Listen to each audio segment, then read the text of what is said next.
Bueno, vamos a ver si podemos terminarlo el día de hoy. Tengo la esperanza de poder terminarlo el día de hoy. Y lo vamos a titular, ya hemos hablado de una iglesia irreprensible, hemos hablado de todas estas cosas, pero hoy vamos a hablar un tema que se lo vamos a llamar una iglesia deficiente. Una iglesia deficiente. Oh, wow. No me gusta, ¿verdad? Y vamos a ver, a la luz de la Biblia, cuándo una iglesia es deficiente. ¿Una iglesia puede ser deficiente, sí o no? Bueno, vamos a verlo en la Biblia. Ya vimos que una iglesia irreprensible se encuentra en el libro de Filipenses, practicando ciertos principios, como ya los hemos estudiado. La oración, tener una filosofía de vida que para mí el vivir es Cristo, el considerar a los demás como superiores a nosotros mismos, que es el servicio, la humildad y también el poder tener un compañerismo entre nosotros. Y todo esto lo hemos visto. La semana pasada estuvimos estudiando la carta a Filemón, que es prácticamente un complemento de esto, donde el apóstol Pablo nos presenta el evangelio en la vida práctica. O sea, el evangelio no es solamente un concepto teológico, también se manifiesta y se practica a través del amor al hermano. Entonces vamos a abrir la Biblia en Tito, pero primero, antes de poder seguir, voy a pedirle a un hermano que busque Gálatas capítulo 2, del 1 al 3. Otro hermano va a buscar Romanos 8, 23. No, Romanos no sé. Segunda a los Corintios 8, 23. Y vamos a echar las bases primero para conocer a este personaje llamado Tito. ¿Quién era Tito? Entonces vamos a ver. En primer lugar, vamos a tener que Tito era un creyente de origen griego. Tito era un creyente de origen griego, ¿ok? No era judío. Y vamos a ver lo que Pablo dice de él. Vamos a leer Gálatas 2, del 1 al 3. ¿Alguien lo tiene? ¿Ya? ¿Sí? Por favor. Después, pasados 14 años, subí otra vez a Jerusalén con Bernabé, llevando también conmigo a Tito. Llevando también conmigo a Tito. Es decir, que él subió ¿a dónde? A Jerusalén, que era la capital de Israel para ese momento. Y dice que él llevó a Bernabé, pero no solamente fue con Bernabé, sino que fue también con Tito. ¿Dice algo más? Sí. Pero subí según una revelación, y para no correr o haber corrido en vano, expuse en privado a los que tenían cierta reputación el evangelio que predico entre los gentiles. Muy bien. Es decir, que él subió a Jerusalén y se llevó a dos colaboradores de él. Entre ellos estaba Tito. Entonces Tito, vamos a decir entonces que Tito era un colaborador de Pablo, que había ayudado a Pablo o había acompañado a Pablo en su ministerio, eventualmente, en un par de ocasiones. Aquí vemos una primera vez. Vamos a ver 2 de Corintios 8, 23, donde vamos a encontrar otra referencia de este señor, de este creyente Tito. A ver. En cuanto a Tito, es mi compañero y colaborador para con vosotros, y en cuanto a nuestros hermanos, son mensajeros de las iglesias y gloria de Cristo. Entonces es compañero y es colaborador de la iglesia, de Pablo, en su ministerio para con las iglesias. Dice algo más allí, sigue leyendo un pedacito más a ver qué dice. Mostrad, pues, para con ellos ante las iglesias la prueba de vuestro amor y de nuestro gloriarnos respecto de vosotros. Amén. Ahí entonces, bueno, tenemos un corazón aquí que representa el amor. No es una manzana para que no les vaya a dar hambre. Es una B al revés. Ajá, una B al revés tampoco es bueno. Vamos a quitarle la perturbación a la hermana. Vamos a decir que este es un corazón. Es que nunca le dibujé un corazón a Karina y entonces ustedes saben, ¿no?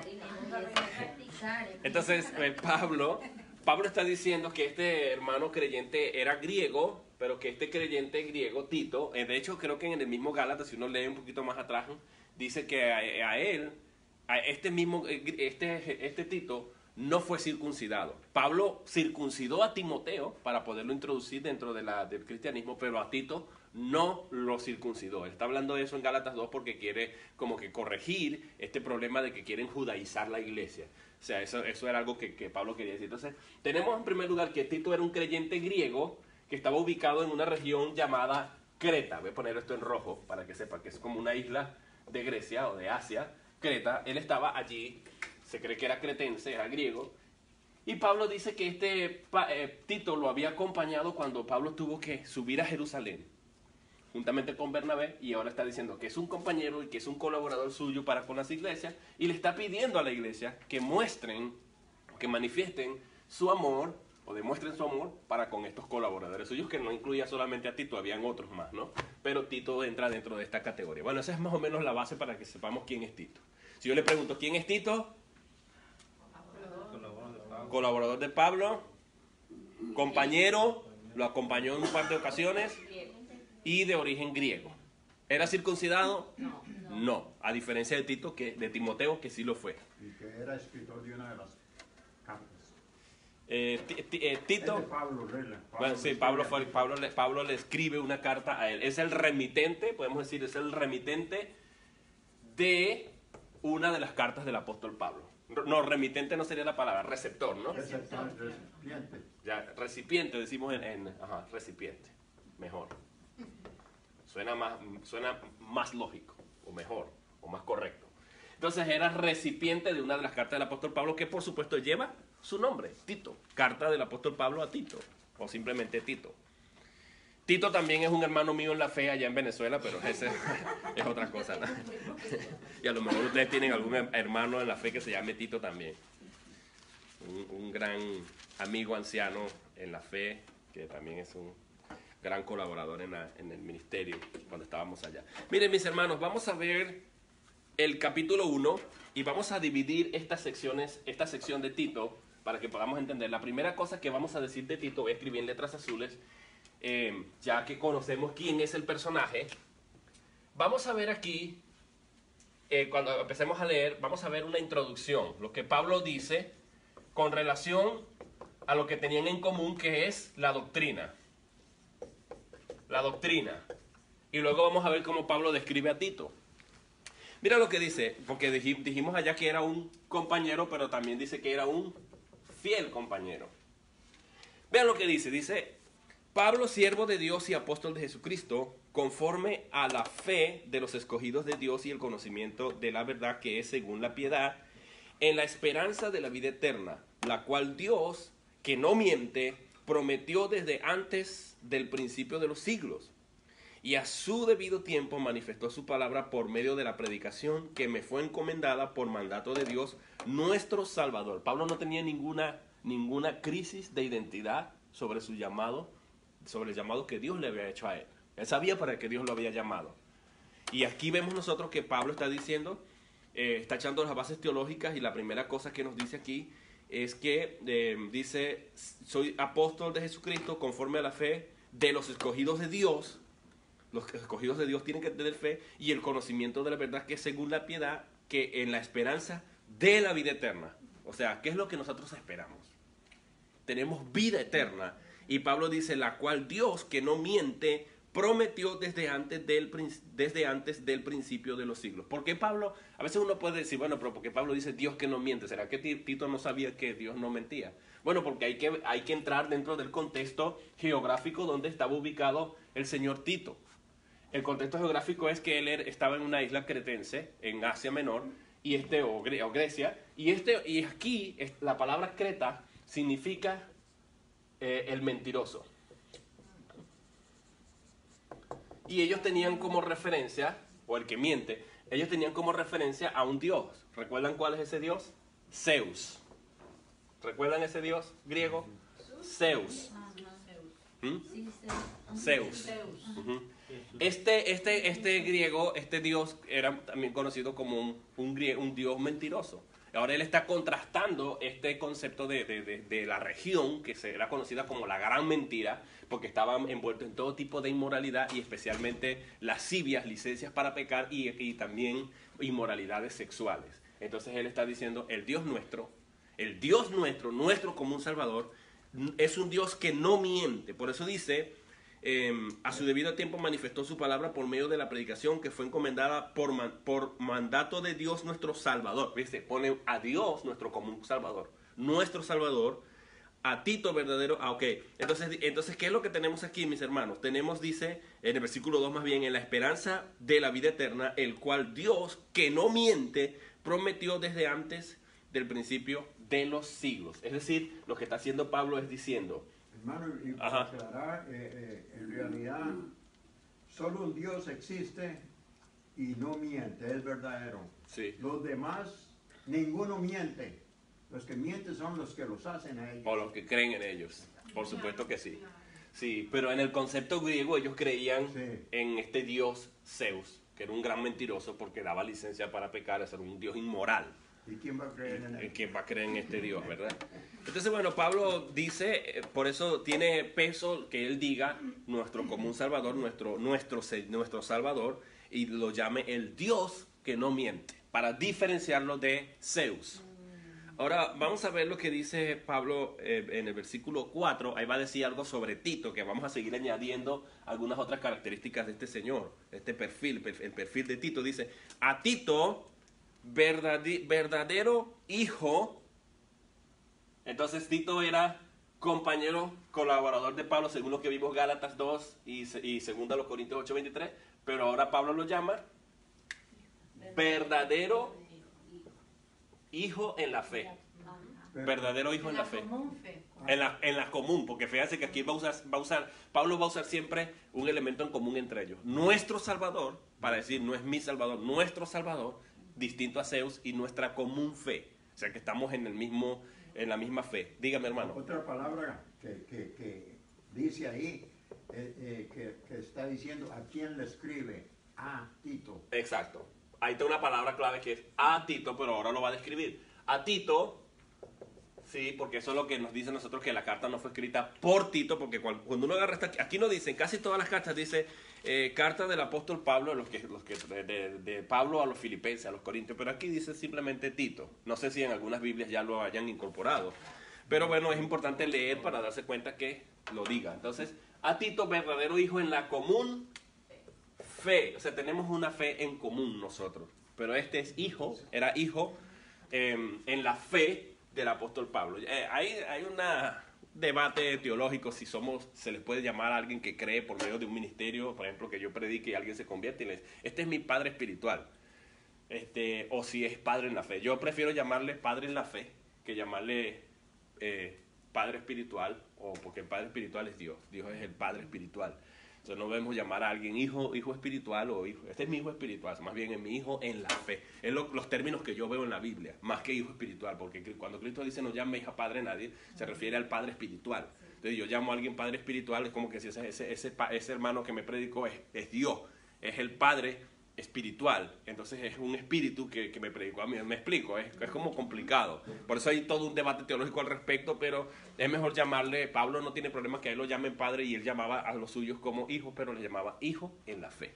Lo vemos en Filemón, lo vemos en otros textos de la Biblia. Pero bueno, eso es una cuestión de criterio, aunque nosotros sabemos que no lo hacemos con la intención de endiosar al otro. Cuando decimos, este es mi padre espiritual, uno lo que quiere dar a entender es, o sea, no me voy a enredar teológicamente con eso, ni voy a discriminar al hermano, que no se dice ahí, ni voy a ser tan grosero a decir, no se dice padre espiritual, porque tu padre espiritual es Dios. A veces somos mala sangre con eso, ¿no? Si no tiene conciencia, se puede corregir, Sí. es mejor hacerlo para que Claro. otro no venga a corregir a uno Claro. que no es. Hay muchas cosas que hay que corregir en la iglesia, y eso tiene que ver con la iglesia deficiente. Sin embargo, yo no creo que cuando un hermano dice, este es mi padre espiritual, lo está endiosando ni está diciendo que ese es Dios. O sea, por eso el debate teológico. Sí, Más sí, bien lo que está dando a entender que él fue la primera persona que le predicó y que por medio de él llegó a conocer a Dios y se convirtió. Dígame, mi hermano. Este es el hermano que me guió al Señor. Exacto. Exacto. Que me trajo, me llevó a los caminos de Dios. Exactamente, sí. Vamos a seguir leyendo porque no me quiero detener, quiero leer los 3 capítulos, son cortos, se ven largos, son 3 capítulos, pero no es largo. Dice, entonces ya vemos cómo Pablo describe a Timoteo, le dice hijo común en la fe, y ahora lo bendice. ¿Cómo lo bendice? Diciéndole, gracia, misericordia y paz de Dios Padre y del Señor Jesucristo, nuestro Salvador. Aquí vemos nosotros 3 palabras, gracia, ¿qué más? Misericordia y paz. 3 cosas. Y ya sabemos la diferencia que hay entre gracia y misericordia. En la gracia, Dios nos da lo que no merecemos. Recuerden eso. En la gracia, Dios, la palabra es afirmativa, nos da lo que no merecemos. No merecemos. En la misericordia, Dios es al revés. Aquí sí es negativo. Dios no nos da no lo que merecemos, sino cómo merecemos. ¿Cómo merece? Realmente merecemos que el látigo de Dios, pero Dios no nos da como merecemos. Como merecemos. Esa es la misericordia. Merecemos. Y la paz, bueno, la paz hay varios términos, hay que ver el contexto para ver a lo que se refiere. En este caso yo creo que se refiere a la calma, a la quietud. Que el Señor te dé calma, que el Señor te dé quietud. Porque a veces significa quietud, pero a veces también significa el acto de la reconciliación que Cristo hizo para que nosotros podamos, ¿cómo se llama esto? Recobrar nuestra comunión con Dios, el hombre caído. Cuando Cristo interviene en la vida de uno y uno se convierte, entonces uno dice paz, tenemos paz para con Dios. Dice reconciliados pues por Dios, se refiere al acto de reconciliación, donde Cristo es el mediador entre Dios y nosotros. Entonces en ese caso la paz significaría, pero paz también significa gobierno de Dios. Y yo creo que es la palabra calma es la que más le hace, la que más le queda aquí, que significa que tener la certeza y la seguridad, mi tranquilidad descansa en que Dios gobierna, en que Dios sigue reinando, en que Dios está en control absoluto y tiene que ver con la soberanía de Dios. Y a eso es que se refiere a él ahí. Y note que quienes pueden dar gracia, quienes pueden dar misericordia y quienes pueden dar paz, solamente Dios y Cristo. Aquí vemos a gente que dice, yo no creo en la Trinidad, pero aquí vemos nosotros una de las doctrinas que son no negociables, es la doctrina de la Trinidad. Algún día de esto vamos a tener un estudio completo sobre la Trinidad y yo estoy preparando un material para eso, porque si no creemos en la Trinidad, o sea, es indispensable la doctrina de la Trinidad en el rol salvífico. La salvación es iniciada por el Padre, Él nos atrae a Cristo. O sea, no es a veces dice, yo creo solamente en Cristo, pero el Padre nos atrae a Cristo. Nadie viene a mí si el Padre no le atrae, dice Cristo. Pero también dice que el Espíritu de Dios nos convence de pecado, justicia y juicio.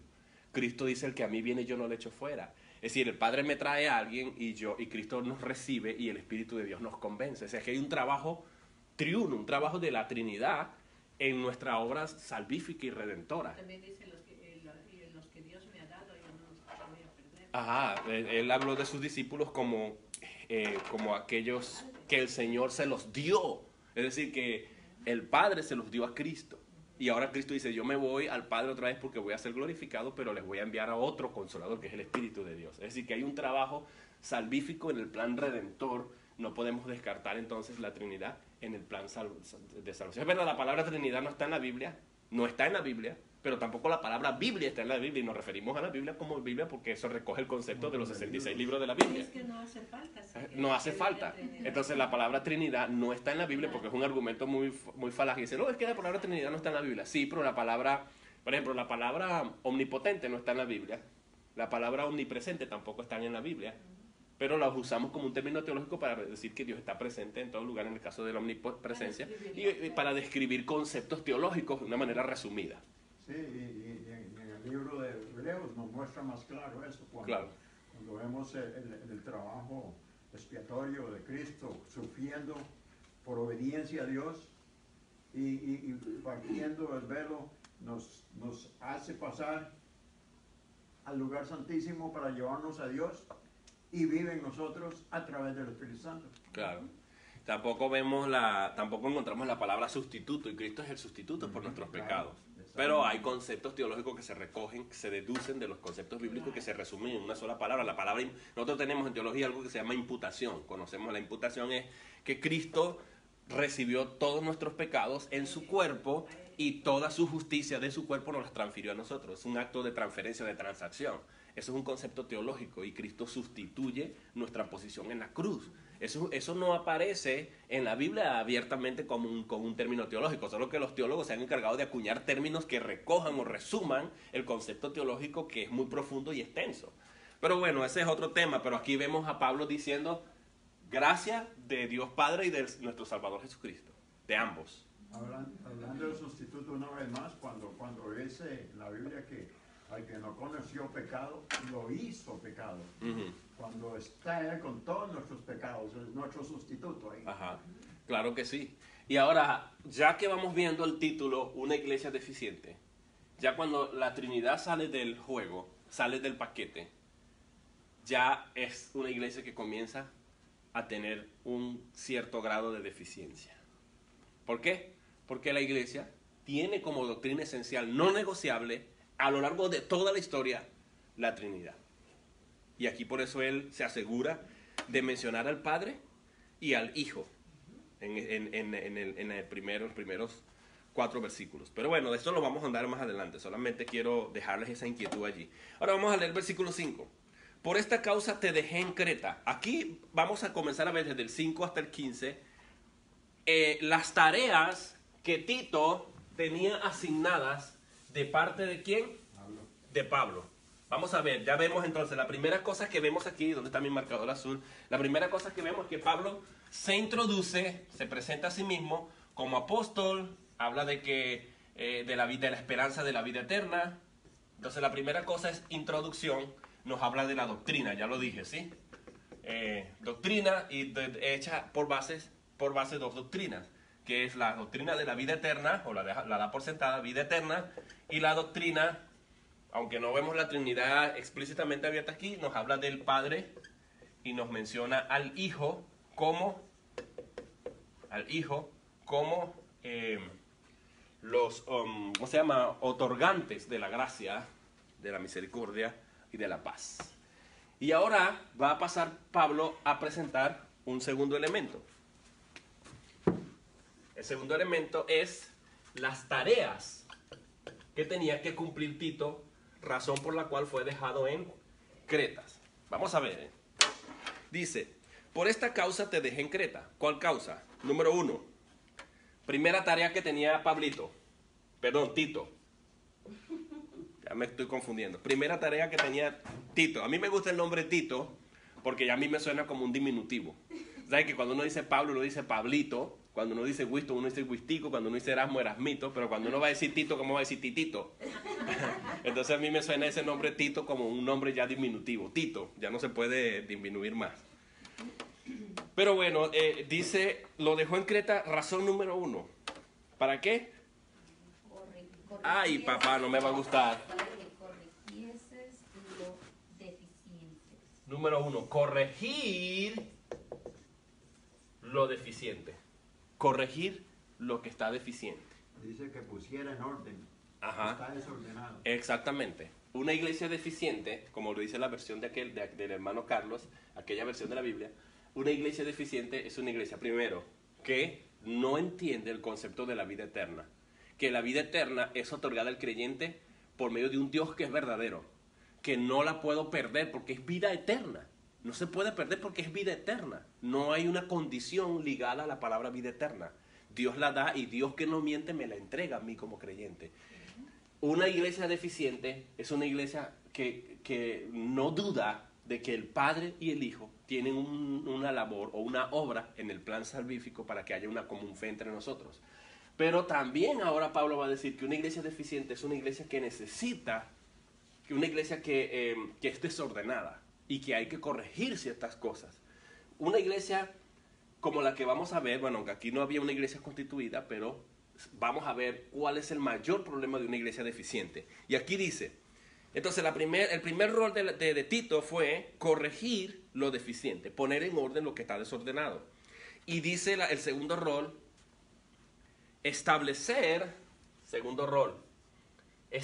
qué? Ancianos. Establecer ancianos en cada ciudad, creo que dice, ¿no? Sí. La palabra anciano en la Biblia se usa con 2 significados. La primera es el viejo, anciano de edad, viejo, puse viejo. Y el otro es en el sentido de maduro, que tiene que ver con la sabiduría en la palabra, alguien que es sabio en la palabra, un maestro en la palabra, o simplemente el que ejerce el trabajo pastoral. Ese es un anciano pastoral. Es decir, cuando usted lee, por ejemplo, el apóstol Pedro, él dice, yo también anciano con ellos, hablando de los otros apóstoles. Porque usted es el anciano, yo soy la joven. Pues exactamente, en este caso, ¿verdad? Eso le da a usted cierto cierto alivio, ¿verdad, hermana? Cierta esperanza. Recuerden que esa no es nuestra esperanza es la vida eterna. Entonces, en la Biblia se usa en la Biblia se usa en ese doble sentido, viejo de edad, anciano, y el viejo en el sentido, aunque en Venezuela nos dice, no se puede decir viejo, dijo Chávez, ¿no?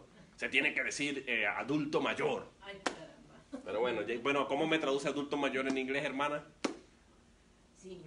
Senior, señor, pero es casi como señor, ¿verdad? Pero entonces caemos en el mismo término viejo, tendremos que acuñar un nuevo término, o sea que en inglés no hay manera de cumplirle a Chávez, ¿verdad? Loco este. Pero bueno, anciano significa viejo, avanzado en edad, y maduro, o el que hace una función pastoral, ya sea pastor, en el caso antiguo de los apóstoles, también ellos dicen, Pedro dice, yo también anciano juntamente con ellos. También puede significar otra cosa, el maduro que había en Venezuela. No. También, bueno, eso ya es otra cosa. Eso significa esto que está aquí. O sea que Sí. de acuerdo con el contexto va a decidir uno a lo que se refiere, ¿verdad? Exactamente, hay que ver el contexto. Por ejemplo, Pablo muchas veces dice que cuando habla de las viudas que sean mayores de 60 años, bueno, está hablando de viejos, en ese sentido el contexto, ¿no? El contexto siempre ayuda. En la Biblia siempre la ruta para entender la Biblia es el contexto y el contexto. Pero también la palabra maduro Es un plátano. Yo he visto espiritualmente, No. he visto espiritualmente a muchos jóvenes con una madurez. Claro, es porque se refiere al conocimiento. Se refiere al conocimiento. Sí, así es. Ahora, vean lo que dice Pablo, dice, y establecieses ancianos en cada ciudad. Ahora, pero vean ustedes, anciano, para establecer un anciano en cada ciudad, el anciano en este contexto es que debe evaluarse al individuo en su conocimiento en la palabra para ser posicionado o establecido como un pastor, como un anciano. Y ahora vamos a ver que esta es la segunda función de Tito en este caso. Dice, y ahora Pablo pasa a dar una lista de los requisitos de lo que es en sí un pastor o un anciano, para que no se confunda, porque no significa voy a establecer a cualquier loco y lo pongo allí, ¿no? No, es que tienen que tener unos ciertos requisitos. Y ahora vamos a ver los requisitos rápidamente. Dice, los ancianos los tenías que establecer en cada ciudad, así como yo te mandé. Y aquí hay algo que yo no quiero pasar por alto. Aquí pudo haber dicho Pablo, bueno, Tito, establece apóstoles. A partir del año 1980 empezó el nuevo movimiento llamado el Movimiento de la Nueva Reforma Apostólica, NRA, Nueva Reforma Apostólica, donde empezaron los pastores a decir, estamos equivocados en el orden, la iglesia no crece porque le falta visión, porque faltan apóstoles, y ahora el pastor pasó a llamarse, se autoproclamó apóstol. Y aquí hubo gente en la Biblia, hermanos, que mereció más el título de apóstol que cualquier otro. Por ejemplo, Tito fue uno de esos. Miren las características que tenía Tito. Un hombre fiel, un compañero de Pablo, alguien que acompañó a Pablo en muchas ocasiones, colaborador de Pablo. Este pudo haber sido llamado apóstol. Y Pablo no lo llamó apóstol. Más bien lo llamó compañero fiel. Y ahora lo está llamando a establecer ancianos cuando los apóstoles todavía estaban vivos. Pudo haber dicho Pablo, mira, y estas cartas fueron las últimas que Pablo escribió. Tito y Timoteo fueron una de las últimas cartas que Pablo escribió. Y pudo haberle dicho, mira, yo estoy que me voy, así que establece otros apóstoles que me reemplacen. Eso no existe. Lo que mandó a establecer fue ancianos, pastores. Porque él sabía que si ya cuando Pablo se fuera, la iglesia iba a estar en buenas manos. Sus colaboradores, los que se conocen como los padres apostólicos, que es la generación que quedó después de los apóstoles, después que los apóstoles murieron. Tito fue uno de esos. Y su rol fue no establecer más nuevos apóstoles, sino establecer ancianos. Eso es muy importante entenderlo. Bernabé, tremendo colaborador de Pablo, pudo haber sido nombrado apóstol. Santiago mismo, el medio hermano de Cristo, él no es apóstol. El que escribió una carta, sin embargo, no es llamado apóstol. Y escribió una carta con una sabiduría increíble, donde pone el equilibrio en la balanza entre la fe y las obras, y el uso correcto de la lengua, la madurez cristiana. Sin embargo, no es llamado apóstol. El mismo Judas, no Iscariote, sino Judas Tadeo, no fue apóstol. Sin embargo, mereció ser llamado apóstol o ser nombrado apóstol. Conoció a Cristo, era medio hermano de Cristo también, y ahora nosotros nos damos cuenta que no fueron nombrados apóstoles. Y uno hace una lista, uno se pone a Apolos, un hombre poderoso en las escrituras, y tampoco recibió el nombramiento de apóstol. Y esto, ya me puse bravo, ya me enojé, ya estoy en Ohio. Y hay otro, hermano, y es que el único apóstol aparte de los 12 que fueron nombrados, y Pablo, fue aquel que se eligió para ocupar el lugar de Matías. sí. Claro, y vamos a ser sinceros, en la Biblia hay un concepto de apóstol que fue el círculo de los 12 apóstoles, Ajá. que son los que son llamados a ocupar 12 tronos en el cielo, 12 tronos en el cielo y juzgar a las 12 tribus de Israel, y es el círculo de Cristo. Porque Cristo, cuando estaba en persona, si él hubiese necesitado más apóstoles, y él dijo, la mies es mucha, ¿por qué no se nombró 70, 80, 100 o 1000 apóstoles? Hubiese sido más fácil para él. Mucha gente lo seguía, multitud. Hubiese aprovechado, mire, yo necesito gente que trabaje para mí. Venga, te voy a nombrar apóstoles, ¿verdad? Cristo en persona pudo haberlo hecho, pero él se rodeó de 12, porque él tenía que honrar las 12 tribus de Israel y tener una contraparte. Y ahora, luego de esto, Cristo murió Judas, que no era un falso, y bueno, reemplazan a Judas con Matías, y luego el Señor llama al apóstol Pablo como un apóstol, una excepción a la regla de estos 12, que no pertenece al grupo de los 12, y es apóstol a los gentiles. Sin embargo, aun cuando el Señor llamó a Pablo, dice la Biblia en Gálatas capítulo 1 y capítulo 2, que Juan y Pablo le dieron la diestra en señal de compañerismo para que éste pudiera ir a los gentiles mientras que ellos iban a la circuncisión. Es decir, que necesitaron la aprobación de los apóstoles de Cristo para que éste pudiera recibir ese nombramiento. Es decir, que algunos dicen, no, pero es que Pablo fue una excepción, es decir, que yo pertenezco a la excepción, a Pablo. Es decir, pero es que Pablo, para ser apóstol, necesitó la aprobación de los ancianos, de los apóstoles que estaban vivos en ese momento. Revisaron su ministerio y no les fue fácil tampoco aceptarlo. Les dieron la mano a Pablo en señal de compañerismo, es decir, que ellos lo ordenaron a Pablo. Pero no es una cuestión fácil. También Pablo es el único cristiano que muestra que aceptó a Cristo llamado directamente por Cristo. Claro. ¿Ah? Sí. En realidad eso Es una excepción. Exactamente. No, y además que en el tiempo de los apóstoles, por ejemplo, a Bernabé se le llamó apóstol. Pero claro, es que estaban los apóstoles, el círculo de Cristo, y estaban los apóstoles de los apóstoles. Es decir, cuando ellos iban y llevaban, porque apóstol en el sentido original significa enviado.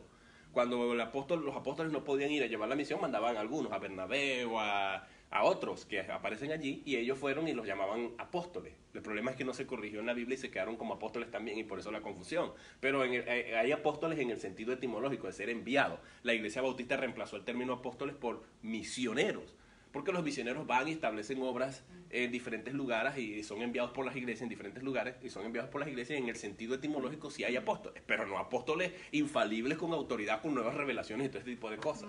Ese es el problema.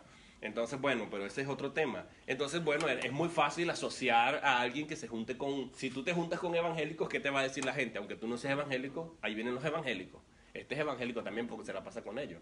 Si esta gente que colaboraba con los apóstoles Pablo, con los apóstoles de la iglesia primitiva, eran llamados apóstoles porque los apóstoles eran en sí el liderazgo, y al verlos con ellos los asociaban y les llamaban apóstoles. Entonces es muy fácil que se confunda a Bernabé y a otros como apóstoles. Sin embargo, no son apóstoles en el sentido de infalibilidad, porque si son apóstoles, ¿dónde están sus escritos?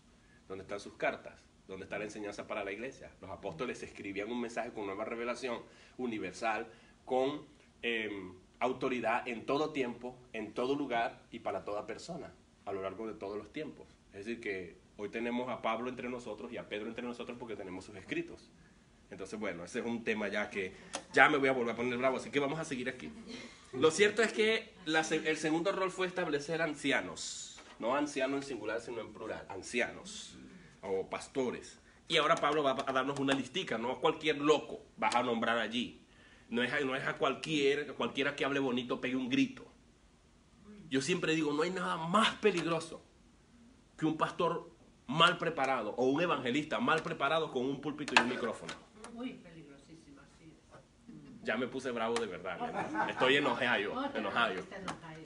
Sí, pero sí es muy peligroso, porque los disparates que salen de la boca de esa gente, y más si se viste bonito con corbata y saco, hasta cambian e impostan la voz. Hermanos, el Señor me dice... Sí, es que... No. Vamos a seguir. Entonces dice Pablo que este pastor, y muchos de ellos, hermanos, que hasta están predicando en los púlpitos y están en posición de pastores, ni siquiera saben hablar. Ni siquiera saben hablar, ni siquiera saben escribir. A veces yo veo los comentarios en YouTube, hermano, da mucho que desear cuando van a corregir a uno. Y yo acepto la corrección, no importa de quién venga, pero si estoy equivocado está bien, corrígeme, yo acepto eso. Pero cuando tú ves la ortografía, ya dice mucho. Pero claro, por ejemplo, Muchísimo. En mis tiempos eso era una exigencia única. La Que, ortografía hermano, en los tiempos. escribir Dios con minúscula. Ajá. Dios te bendiga. Vengo a decirte que, A decirte. al Señor con minúscula, Señor con L. O sea, por favor, no. Vamos a ver ahora la listica que el apóstol Pablo nos va a dar, le va a dar para ser elegible a alguien como anciano. Número 1, Irreprensible. irreprensible. Irreprensible significa que no lo anden reprendiendo, corrigiendo. Que sea un alguien que no tenga una conducta inmoral, que tenga algo que desear, o se tenga que decir algo de él. Irreprensible. 2, marido de una sola mujer. Hoy tenemos hasta recasados de pastores en la iglesia. Ese es otro tema, pero bueno. Marido de una sola mujer, en el original griego dice que esté ligado íntimamente con una sola mujer. A partir de que es cristiano, pues. 3, tenga hijos creyentes. Bueno, también el contexto es la poligamia. En el tiempo, hasta mucho tiempo, en el tiempo de los apóstoles, la gente si tenía dinero, podría sostener varias esposas y no había ningún problema. Y eso ocurrió hasta en la iglesia primitiva en el primer siglo y hay bastantes documentos que lo comprueban. Pablo dice, este no califica. Así seas millonario. La voluntad de Dios no es que el hombre tenga 2 o más mujeres. La voluntad del hombre es que esté ligado a una sola mujer, porque así fue en el principio, dijo Cristo. Los 2 serán una sola carne. Si yo tengo 2 o 3 mujeres, imagínate, ya no soy una sola carne, 3 o 4, la Biblia no dice 3 o 4 serán una sola carne. Los 2. Hermano, Así que eso es una aberración a la nos teología. enseña algo también de gran importancia, que es una controversia Ujú. total en toda parte. Y Pablo es la segunda vez que menciona esta lista, porque Lo vamos a ver en Timoteo también en ahorita. Timoteo también lo Ujú. hace, que no dice casada con un hombre nada más. Ujú.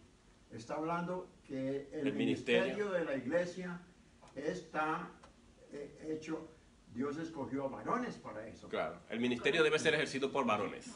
Por varones. Y por eso no dice marido de una sola mujer o, si es mujer, entonces mujer de un solo hombre. No dice, ¿verdad? Es buena la observación. Entonces dice, segundo requisito, marido de una sola mujer. 3, tenga hijos creyentes que no sean acusados de disolución ni de rebeldía. ¿Sabe qué es disolución? Que hagan lo que les dé la gana. Disolución es que hagan lo que les dé la gana, que estén diluidos en todo tipo de placer y lascivia, que no tengan control. En Timoteo va a decir que gobierne bien su casa, que gobierne bien a sus hijos, que los dejan bajo su gestión. Bueno, aquí hay muchos pastores cuyos hijos no son cristianos. Por amor a las escrituras deberían decir renuncio, me voy, no puedo ser pastor porque no rindo los requisitos. Pablo le dice a Tito, no escojas a cualquiera, te voy a dar una lista de los que son elegibles. Y si fallaba en uno solo de estos requisitos no podía, tenía que cumplirlos todos. Entonces la tercera cosa entonces es que los hijos deben ser creyentes que no estén acusados de disolución y de rebeldía, así que estén sujetos a sus padres. Una pregunta. Ajá. Como hablamos del contexto en lo que está escrito, ¿eso es el contexto de ese tiempo o eso es...? Eso es aplicable en todos los tiempos, mi hermana. Esos son requisitos y reglas cuando nosotros... No cambia, A veces he participado en la elección para ordenar algún ministro de Dios y uno se finca en estos requisitos, principalmente. Y también cuando dice marido de una sola mujer, también puede implicar que hay un acuerdo con la mujer queriendo que él también sea un ministro de Dios, porque son una sola carne en el fondo, ¿no? Pero estos requisitos se siguen cumpliendo, son vigentes porque le dije, la palabra del apóstol es vigente en todo tiempo, en todo lugar y para toda persona. Y la iglesia, si no tiene estos requisitos, pues, y aquí vamos a empezar a ver la deficiencia. La deficiencia, porque las iglesias se están volviendo sectarias y se están yendo por donde no es, desviándose. Hay tanta deficiencia en la iglesia precisamente porque se ignora o se quiere ignorar estos requisitos importantes.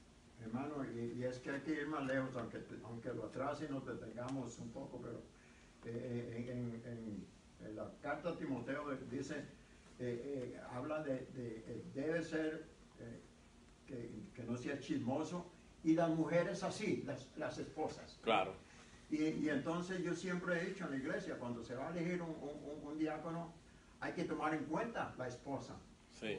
Hay veces hay personas que son chismosas en la iglesia. También, claro. Y yo he visto, pastor, ¿por qué?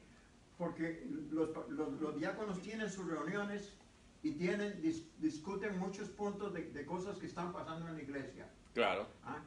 Si va la Y esposita. hay cosas que son demasiado serias.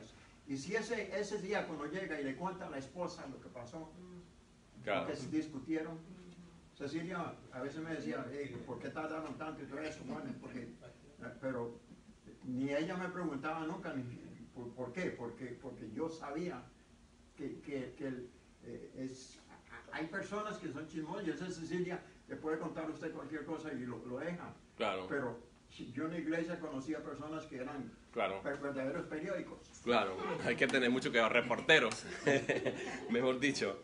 Entonces, hermano, hoy día a veces uno predica estas cosas. Esto no se predica ahorita en los púlpitos. Y nos dicen, oh, este es un dinosaurio, chico, actualízate, estamos en la era de la internet, de la cibernética. ¿Qué te pasa a ti? Olvídate de eso, con tal que tenga habilidad de palabra, que tenga un título, que tenga dinero, que tenga esto y que se pare y se vista bien, ese es un pastor. No.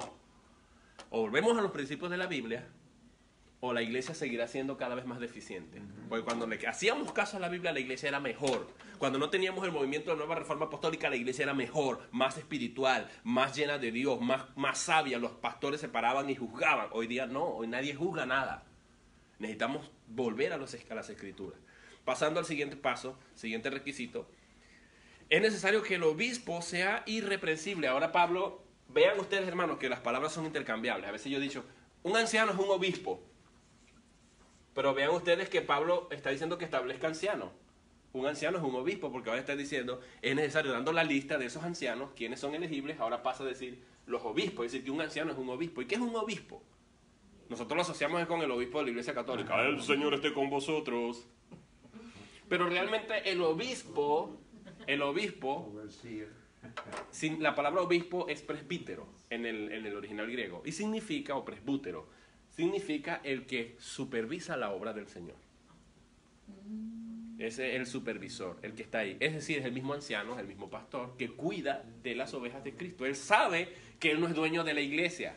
Esa es la posición, el nombramiento de obispo, porque hay muchos pastores que se enseñorean de la obra. Pedro va a corregir eso más adelante. Pero porque se confunde, soy el pastor. Mi iglesia, esta es mi iglesia, esta es mi congregación. Y usted no puede ir a aquella iglesia porque yo aquí soy el que mando y usted tiene que recibir una carta mía y pedirme permiso para dónde usted va a ir y no sé qué. Ese es un pastor. Yo quiero que usted me ponga el nombre aquí y quieren controlarlo todo. Ese es un pastor que se enseñorea de la obra de Dios.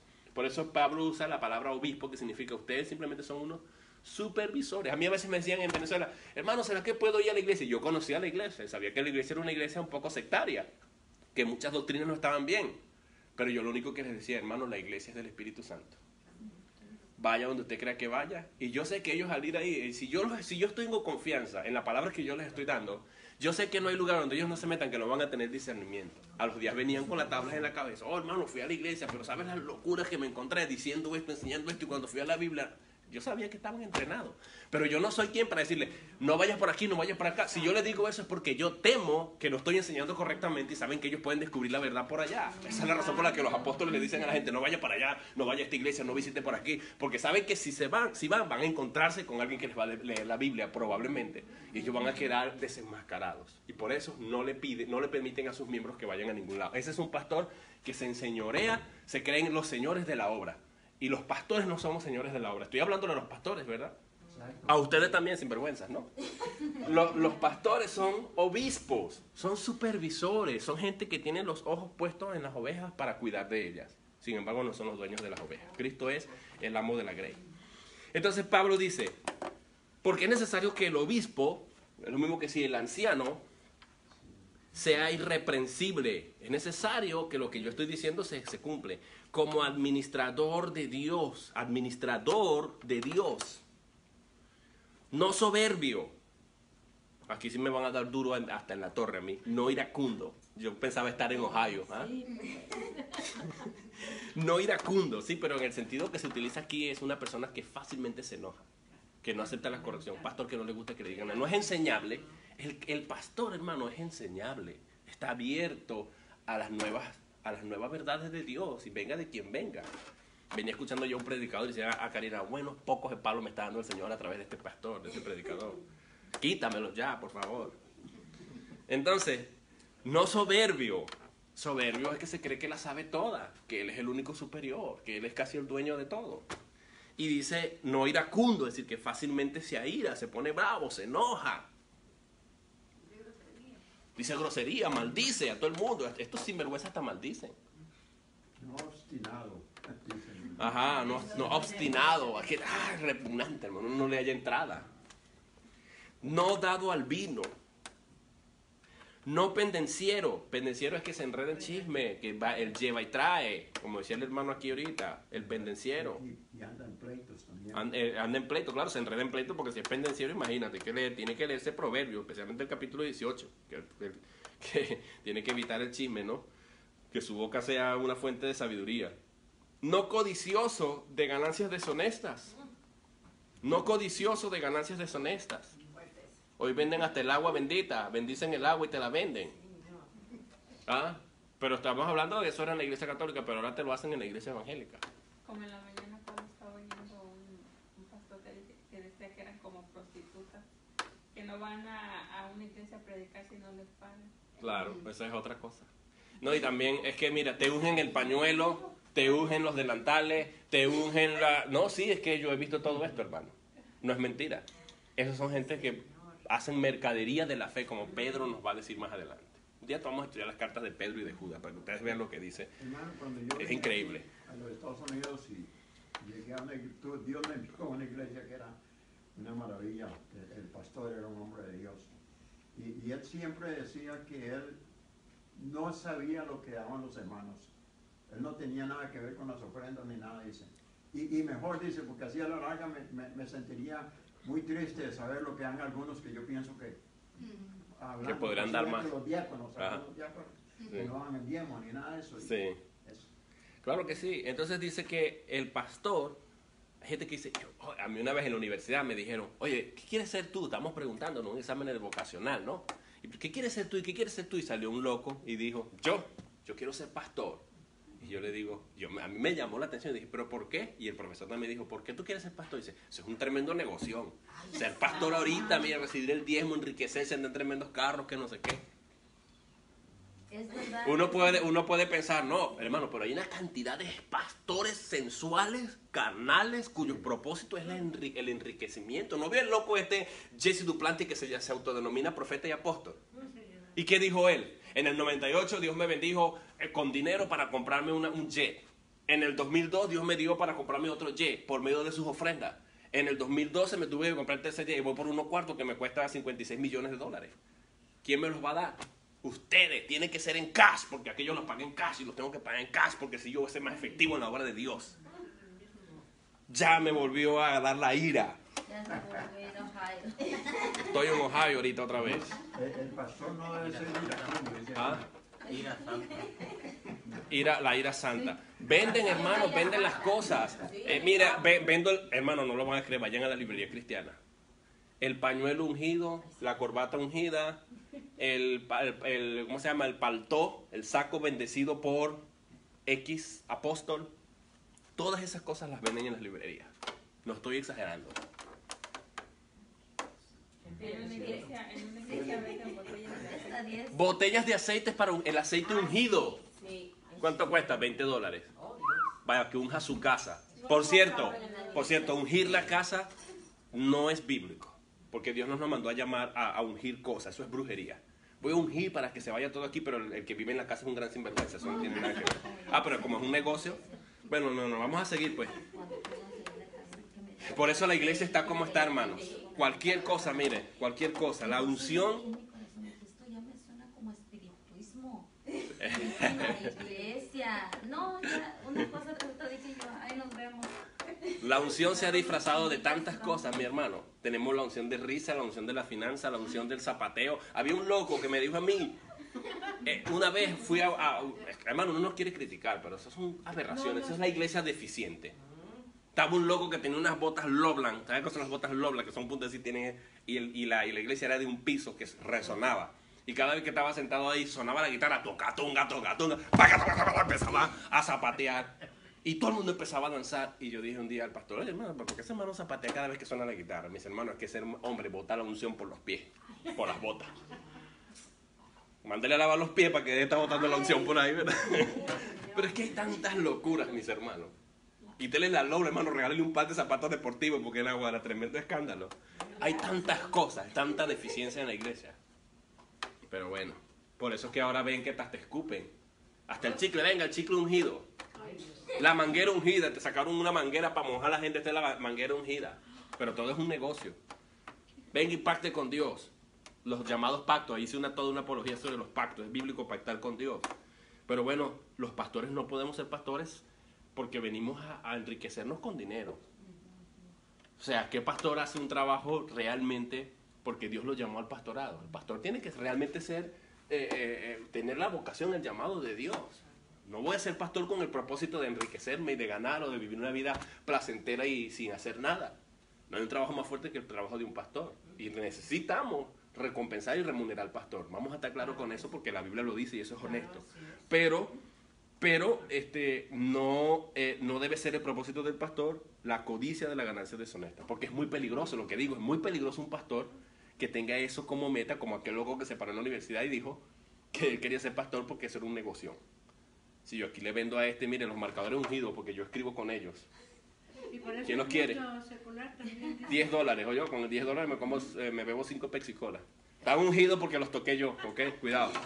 Es un peligro, hermano, porque la gente no tiene la destreza en la palabra que usted y yo tenemos, o que deberíamos tener. Entonces cualquiera que diga, sacan un versículo y a cualquier versículo le sacan sangre. Es decir, que le sacan dinero, más bien. Hay que tener cuidado. Hermano, y es que hay que primero Adán y después Eva, hermano. Más estudia usted la palabra de Dios, más temor tiene que tener de Dios, porque viendo como estamos viendo en la clase de escuela dominical, que aún David, para mover el arca, había formas de hacerlo. Y David quiere traer el arca y por alzarla mal, y solo cierto grupo de personas podían llevarla. Claro. Y por eso alguien la tocó. Usa. Claro que sí. Hermanos, nosotros por meternos en cualquier cosita así también podemos salirnos de la gracia de Dios. Si somos salvos, el Señor, el que nos cuida, nos lleva a la verdad siempre. Claro, claro. Pero si no, cualquiera está metido en la iglesia solo por buscar esto o aquello, cuidado, porque con Dios no se juega. Claro, Judas, cuando estudiemos Pedro y Judas, vamos a darnos cuenta que ellos dicen que esos están inflados desde el mismo infierno. Son Ajá. ministros de Satanás, Ajá. vestidos como ángel de luz, porque la principal característica de ellos es la apariencia de piedad. Esa es la principal característica. Te engaña. Estuve orando 3 horas en la noche y escuché una voz del cielo, la voz audible del Señor que me dijo. Esa es la apariencia de piedad. Y uno dice, wow, este es un hombre de Dios. Ellos pretenden tener una línea directa con Dios, porque así te engatusan. Como que dice, el Señor me dijo que me tienes que dar una ofrenda. Si el Señor se lo dijo, hermano, derechito aquí la tiene, tómelo, ¿verdad? Son manipuladores. Como la gente Bueno, que diga, hermana. están con hambre de Dios, que no hay credo. Claro. El ingenuo, hermano, la fe. Por eso se llaman mercaderes de la fe. Bueno, vamos a seguir. Voy a tratar de no detenerme a ver si terminamos a tiempo. Dice, entonces no debemos ser codiciosos de ganancias deshonestas, más bien debemos ser hospedador, amante de lo bueno, sobrio, justo, santo, que significa apartado del mal, dueño de sí mismo, es decir, que tiene dominio propio. Wiscari se sabe un texto de la Biblia que dice, ¿cómo es que dice Wiscari? A person without self-control is like a wall. It's like a city whose wall has been broken down. Broken through. Es decir, que un hombre sin control es como una ciudad cuyos muros han sido derribados. Es verdad, necesitamos tener control. Bueno, la Biblia dice que tenemos que ser dueños de sí mismos, es decir, que tenemos dominio propio, control, autocontrol. Retenedor de la palabra fiel, tal como ha sido enseñada. No nuevas revelaciones, señores. ¿Qué dice? Retenedor de la palabra fiel, tal cual ha sido en tiempo pasado, presente perfecto. Ha sido enseñada. No dice retenedor de las nuevas visiones y revelaciones que el Señor les dé. El Señor me dijo. Manipuladores, mentirosos. Dice, retenedor de la palabra fiel tal como ha sido enseñada, para que también pueda exhortar con la enseñanza y convencer a los que contradicen. Lo único que corrige, hermano, es la palabra de Dios. A la gente no le gusta este tipo de mensaje. Usted busca los mensajes de los apóstoles, tienen 35,000 y millones de vistas. Usted busca la prédica de Víctor Medina, que va con buena doctrina, que tiene 20 vistas. La gente no quiere soportar la sana doctrina, como dice la Biblia. Y a mí no me importa, pero Dios es fiel, ¿verdad? Y habrá la gente que realmente... Uno solo que lo escuche es suficiente, porque yo sé que se va a hacer gente multiplicada y se lo va a decir un hermano en la iglesia y así. Están donde les dicen lo que quieren oír. Claro. Es como el paciente que va al médico, pero va diciéndole, yo quiero tomar, pero no quiero tomar ibuprofeno, quiero tomar Tylenol o aquello o lo otro, ¿verdad? Eso es, ¿para qué vienes a mí entonces? Sí, y aquí está todo lo que necesitamos. Ahí está todo saber. escrito. Y cuando una persona viene y dice, como usted estaba mencionando hace un ratito, hablé con Dios y Dios me dijo esto y esto, la Biblia dice que el que le quita o le añade, Ujú. será culpable de las pestes y todo eso que... Claro. Claro. Y así es que nosotros tenemos esto, no necesitamos nada más. Bien, pero vamos a ver ahora en los contrarios de esta gente que Pablo dice. Fíjense, los requisitos del apóstol Pablo son altos. Y los voy a invitar a ustedes que los vayan y los busquen, porque no vamos a tener tiempo, en 1 Timoteo capítulo 3, donde Pablo también da los requisitos de los diáconos, los requisitos de los obispos. Van a decir los mismos y va a agregar otras características. Pero vean ustedes ahora los contrarios. Dice, porque hay aún muchos contumaces. ¿Sabes qué es un contumaz? ¿A qué le suena la palabra contumaz? Testarudos. Rebeldes, dice aquí. Rebeldes. Sí, son testarudos. Ellos no les entra corrección. Ellos van a mantener su posición. A mí me da tristeza, hermano. Yo empecé en una iglesia, y lo voy a decir porque eso es público, de las Asambleas de Dios. Ahí empecé yo a estudiar y todo, pero las iglesias de las Asambleas de Dios nos dividimos en un punto en el que ellos dicen que el bautismo del Espíritu Santo es el hablar en lenguas. Y cuando yo dije eso, no, pero ¿por qué ustedes dicen esto? No, porque la Biblia habla de un bautismo por el Espíritu y un bautismo en el Espíritu. Y ellos hacían una diferencia y yo les decía, pero cuando tú vas a la versión griega, incluso la versión en inglés, no hay una diferencia en preposición, no dice por o en, no dice en y por, sino que siempre dice por. Somos bautizados en el Espíritu o por el Espíritu, es lo mismo, es equivalente. No hay una diferencia. Es equivalente. Ajá, no es equivalencia, claro, yo no voy a contradecir con ellos, pero cuando yo les digo, pero ¿por qué si la Biblia dice esto, ustedes no se apegan a lo que...? No, porque nuestra denominación, nuestra federación siempre ha creído esto. Es decir, que yo voy porque tengo una una creencia equivocada y es un asunto federacional generalizado, yo no voy a cambiar esto. Yo dije, entonces me voy porque yo prefiero sujetar la autoridad de la Biblia y no la autoridad de una federación, porque a la larga la federación no me va a salvar a mí, sino la palabra de Dios. Y entonces eso fue lo que hizo que yo me saliera del movimiento pentecostal de la Asamblea de Dios. Hermano, y eso es una muestra de lo que yo estaba diciendo. Cuando usted es verdadero, Dios lo saca de lo que no es. Claro, claro que sí. Dios lo cuida a uno. Claro. Tienes que estar ahí. Bueno, y eso significa ser contumaz. ¿Voy a ser rebelde a la palabra por mantener los intereses de una denominación o de una federación? No. Dice, como ahorita las iglesias se debaten si hay que aceptar el homosexualismo dentro de las iglesias, el matrimonio gay, y mucha gente se queda. Hasta votan, mayoría. A la iglesia metodista ahorita cayó. La iglesia presbiteriana ya lo había... Entonces, muchos se quedan allí y los pastores, no, porque la iglesia votó. Hermano, yo renuncio y me voy. Esa empezó, la apostólica empezó. Ah. Y aquí está, aquí lo dice, no marido y un solo hombre. Ahí está. Entonces dice, hay muchos contumaces, gente tercos, gente terco, habladores de vanidades.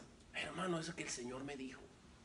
Y hasta hay dos errores en la interpretación. La primera es la literalización.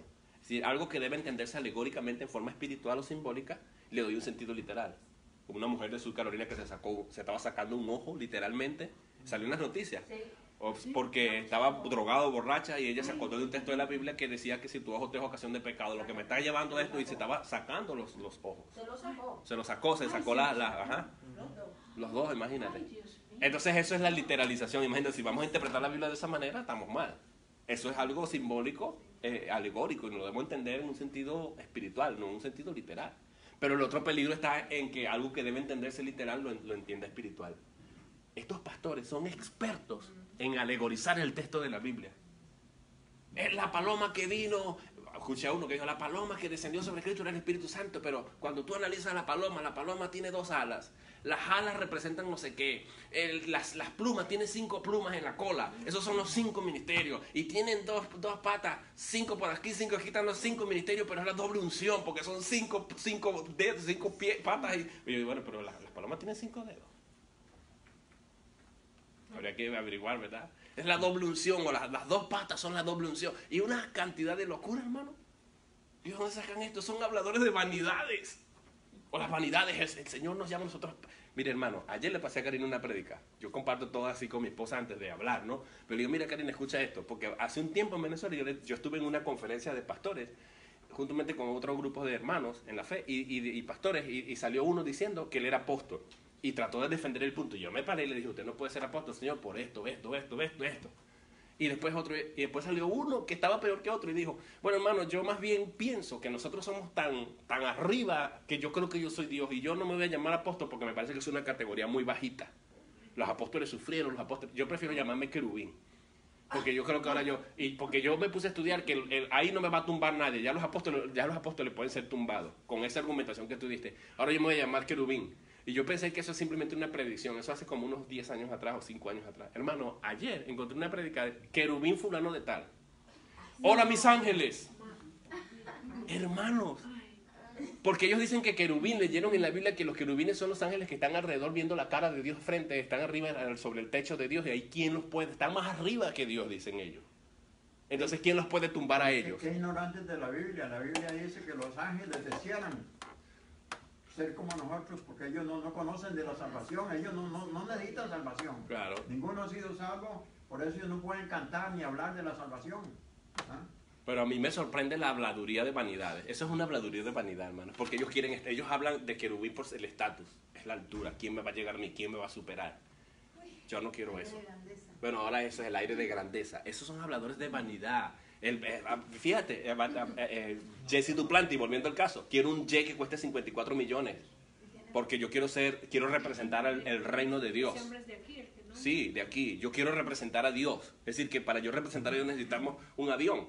O sea, el que anda en una bicicleta, que vive allá en un campo, en Guatemala o en Venezuela o en cualquier otro de esos países que no tienen la posibilidad, porque son por ejemplo aquí mismo, que andan en bicicleta o a pie porque no tienen un carro y son cristianos, no representan a Dios. Entonces estos son unos habladores de vanidad. ¿Qué más dice? Engañadores, mayormente los de la circuncisión. Engañadores, esos son manipuladores, hermano. Engañan. Y como no pueden engañar con la Biblia, engañan con las nuevas revelaciones. El Señor me dijo. Y quien se oponga a mí y está metiéndose con el ungido de Dios, le va a caer las 4 plagas de Egipto, las 10 plagas de Egipto. Y luego dice mayormente los de la circuncisión, porque los de la circuncisión están tratando de... Pablo estaba luchando con 2 gentes, los amadores de Zeus y los amadores de la ley judía. Estos eran los otros habladores de vanidad, a los cuales es preciso tapar la boca, que trastornan casas enteras, enseñando por ganancias deshonestas lo que no conviene, por ganancias deshonestas. Familias. Uno de ellos, su propio profeta, dijo, los cretenses, miren cómo eran los cretenses. Siempre mentirosos, malas bestias, glotones ociosos, comelones. Eso eran unas bestias para comer. Este testimonio es verdadero, es decir, Pablo no duda de que los cretenses fueran así. Por tanto, reprenderles duramente para que sean sanos en la fe. Tercera tarea del apóstol Pablo, y voy a terminar aquí. Perdón, Winston, pero yo me detengo un poquito. Ajá. Es preciso taparles la boca. Es preciso taparles la boca. Tercera tarea del apóstol Pablo. Establecer y confrontar. Es lo que la hermana está diciendo. Es preciso taparles la boca. Confrontar. No era fácil la tercera tarea de Tito. Vamos a dejarlo hasta aquí por hoy, mis hermanos. Hay mucho que decir de esto, pero vamos a ver una iglesia deficiente. En resumen, es una iglesia que tiene problemas con su doctrina, no conoce la doctrina bíblica de la vida eterna, de la seguridad de la salvación, tiene problemas en aceptar la doctrina no negociable de la Trinidad, y además es una iglesia que tiene problemas en su liderazgo. Los líderes se encuentran deficientes. Y si el liderazgo está deficiente, ¿qué se puede esperar de la iglesia? Y vamos a seguir adentrándonos en esto. Lean 1 Timoteo capítulo 3. Donde aún solo este poquito, yo digo, converso con mi hija en mi casa. Digo, mamita, hay que hablar, hay decir las cosas como Dios nos está diciendo aquí, porque no, deja de es un asunto con Dios, es con Dios, no, si para eso estamos. Claro. A nadie le gusta que lo corrijan.